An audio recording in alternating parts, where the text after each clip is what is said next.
Hey, good evening, San Diego. This is Military Mondays. I'm your host, Eve Nasby, in studio for Daniel Lehman and Polly. We're here. This is awesome. Absolutely. It's been a while, but it's been fun. I know. Can you believe he gave me the keys to the show? I like it. I know.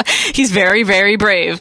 You know, we've got some amazing guests coming up, Polly. We have another veteran. He spent a few decades in the Air Force and was a recipient of the Bronze Star.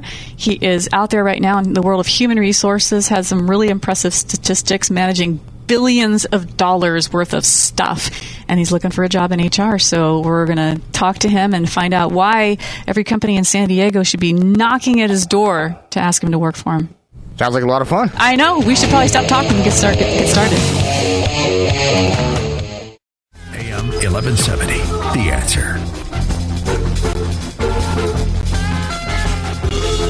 Hey, welcome back to Military Mondays. I'm your host, Eve Nasby. I can't believe he gave me the keys to the Ferrari and the show. I'm standing in for Daniel Lehman.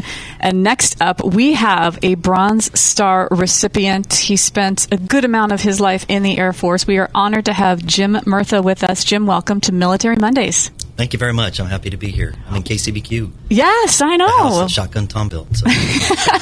Exactly. Well, Jim, talk about, before we jump into what it is that you're doing now and what you're looking to do, talk about why. Why did you get into the military? I didn't plan on joining the military. I'm from San Diego. I'm a San Diego native. But right after we got married, my wife and I moved to Tallahassee, Florida. And I quickly got downsized out of a bank teller job I was at. And a friend of mine who was an ROTC instructor asked if I ever considered the military. I said no, but I checked it out. And 6 months later, I'm at basic training.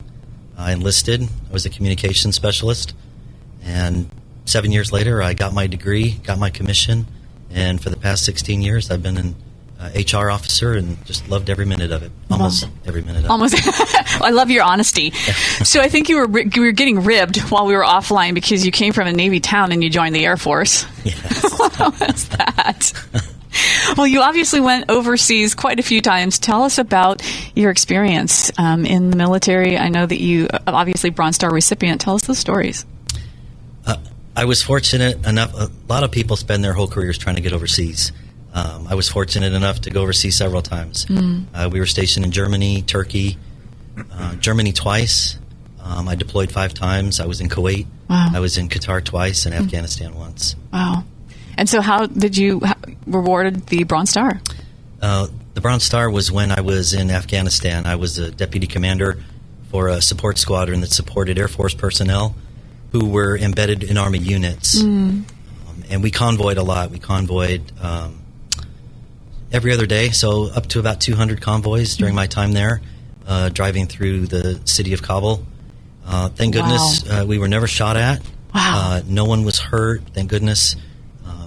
Trained a lot. We worked hard. Right. But it was a team effort. That Bronze Star was not mine. That was my team's.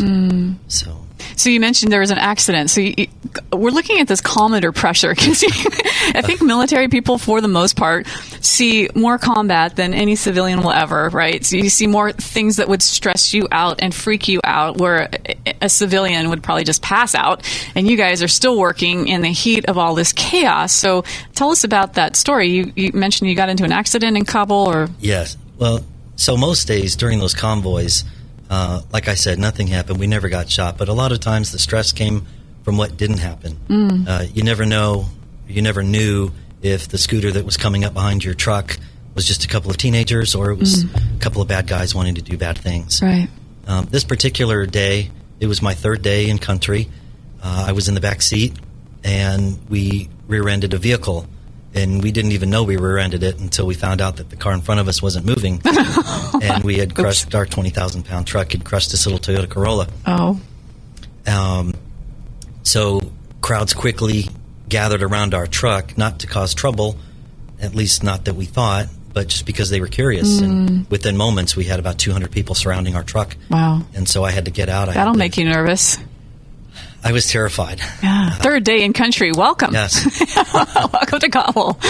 I was terrified, but I couldn't show it. Yeah. Right. So I had to get out with authority. I charged my weapon. I didn't point it at anyone, but I had to let the people know that they needed to stay back. Right. And I needed to prepare to do what I had to do to protect our team if it came to that. And sure. Again, thankfully it didn't. but third day in country. What's going through your mind when you're standing there? You charged your weapon. What's next? People are staring at you. What do you do? That's a great question. Just rely on the training that I relied on the training that I got. Mm-hmm.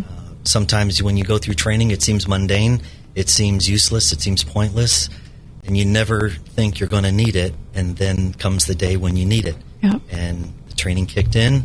I remained calm on the outside, and I was shaking in my boots on the inside. Right, exactly. But I was focused and got the job done, and we were out of there within minutes. Mm-hmm. It seemed like hours, but it was just a couple of minutes. And so it was a good day. It was a good day because we all came back to base safely. Yeah, I can see that. And I want our listeners to just hear, also when people in the military are looking for work, you often don't talk about yourself. It takes a lot for us civilian recruiters to pull what it is that you did in the military out and helping us to make it relevant for what we're looking for today in a role or an employee. And I think one of the biggest things that people in the military bring to the table is that cool, calm, collected attitude under pressure. We freak out if the copier breaks down, and we have a stress fit, and we have to go to Starbucks to grab a latte, right? You guys are like, whatever. So I think that's one thing that if I can talk to the folks out there that might be looking to hire, that hiring the military for people who are in the military is a no-brainer, but people outside the military, there's fears there. If you were in combat, some employers might think, oh my goodness, well, Jim automatically then has PTSD. Right. Jim automatically then knows only how to take orders, but that's not the truth. The truth is you think outside the box. You're a great hire. And now I want to flip over to the fact that you are now in transition. And I know that a lot of our listeners are either in transition themselves or are looking to get out in the next 6 to 12 months or know somebody who's in transition. So tell me when you got out and where you are today and how you thought it would be and what it is now. So I was officially retired in September. After how many years? 23. Excellent. 23 years. It's funny that you asked that. When I came home, everyone thought, I'm going to have a job before I even if anybody looks at your resume. Get back to San Diego. I mean, if I could just rattle off this one line, you directed policy development and resource allocation for 45,000 resources worth over $2 billion. And your resume sings of these statistics. And so, again, people thought you were going to easily find a job. Right. They thought my resume was gold. Because you're Everyone's HR. going to hire me. Like, it's not like you're saying, Yes. well, I was a sniper, please hire me. You are HR. Every company needs a human resources professional. That's correct. But that hasn't happened yet, and that's through no fault of anyone. I think it's getting civilian employers to understand better what military members bring to the table. And so that's what I hope to do. When they hear the story about the convoy, they may just think that's just a military anecdote that doesn't apply to our company. But if you just replace convoy with a project, convoy team, the driver, the gunners, everyone as the business unit, it translates very easily. I had to train my team. I had to provide them feedback before, during, and after a mission. We had to adjust on the road. So in the middle of a project, you have to adjust where you're going. You have to evaluate as you go. All of those things translate into any business model. And HR is just as strategic to a business's success as any other. And I found that to be true in the military. A lot of times automatically, everyone assumes, the pilots, the tip of the spear folks are the ones that make things happen. But in reality, you can't do it without the people. And if you don't have the human resources and you can't manage those people, your mission's going to fail. And I found that out to be true, and it really helped adjust my focus to show and to advocate that personnel or human resources was just as important to the success of any business as a pilot or a gunner or the captain of a ship or anything. Absolutely. You're all part of one body, and each part has its own unique function. Correct. They all need to function together. You're listening to AM 1170, KCBQ The Answer. We're here with Military Mondays with Jim Murtha. recipient of the Bronze Star, and human resources professional extraordinaire in transition looking for work. So, you're in these interview situations, Jim. You're going to be asked this: why should I hire you? I've got Boomer sitting over here who we're going to interview next, and he's up for that same position, and he's a civilian, let's say. Why should I hire you if all things are equal, you being the military person and him being the civilian? What's the difference? I think the military has a unique ability to pull people out of their comfort zones in ways that they never thought. I never thought that I would be in a street in Kabul. Rear-ending a Corolla. Rear-ending a Toyota Corolla. Okay. Coronado maybe, but not in Kabul.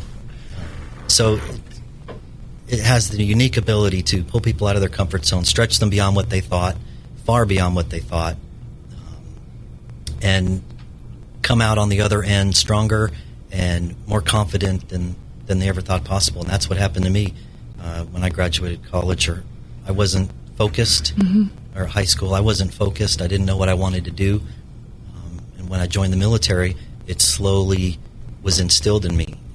Excellence, integrity, discipline, focus, learning from your mistakes, learning from your failures, right.